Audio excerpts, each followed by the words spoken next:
I think with the Mouse novel,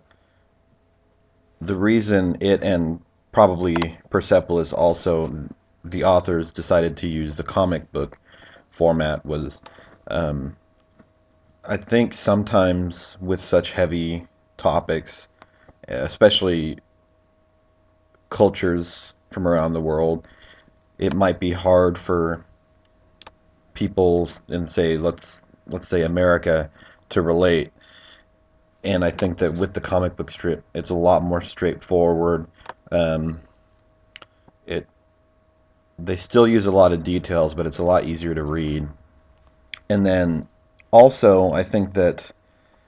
it's a format doing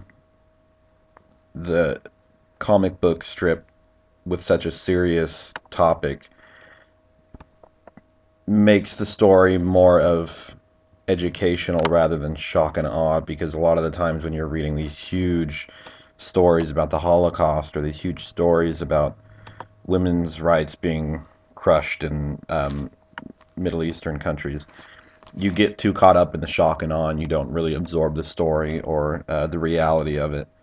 And I think with the comic book strip, it brought a real human aspect to it, and it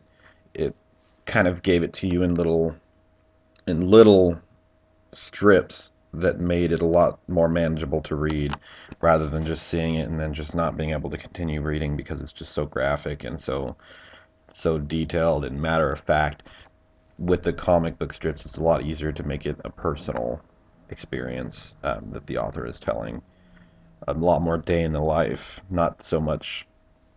the thought processes, and it's a lot easier to just get the point across and still show a little bit of emotion, but also not losing the reader in shock and awe and sadness and depression and stuff like that. I think it's a very good medium for getting a very important point across without scaring people away.